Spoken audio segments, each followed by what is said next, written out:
Well, I'm at a jewel of a nursery in Dallas called Daryl's, and I'm here with Daryl, and we're going to be talking about grasses today, Daryl. And I know that you had a bit of a difficult time picking out just 5 to chat about because you have a lot that you thoroughly think the world of, but here are the ones that we've picked out. Why don't we start over here with this tallest one, and let's just go over a little about what they are, their culture, and why you like them. Okay.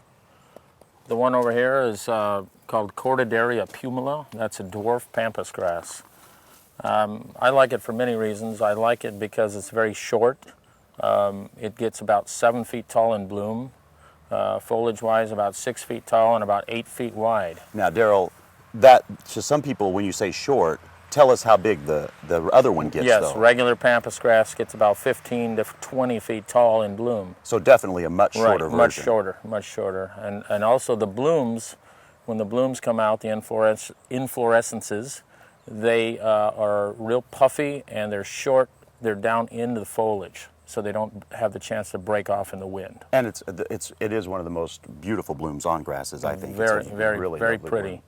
Long lasting. Actually, it has a lot of winter interest, and in the early spring, it still looks good. Yeah, it sure does. Now behind it is one that's even a little bit taller than that one right now. What is this one? Right, that's called millennia sky racer. Mm-hmm.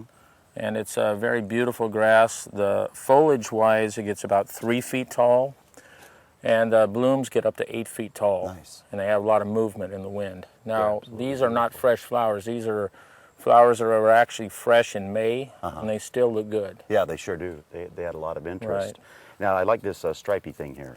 Yeah, that's zebra grass. It's been a long-time favorite of many people, just because of the bands, the horizontal bands on the leaves, the yellow striping. Now, is this purple thing the bloom?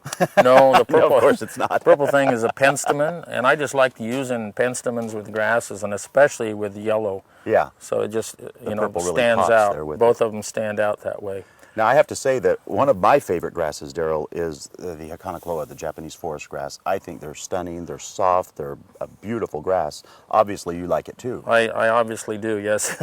And that's a plant that's been in a pot for about 3 years, and we kind of like to showcase that plant.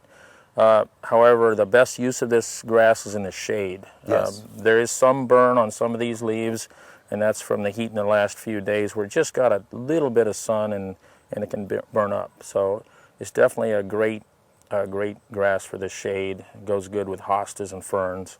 And the color in shade really pops because it has that variegation. That's Even right. the golden one or the white variegated That's right. one are both stunning.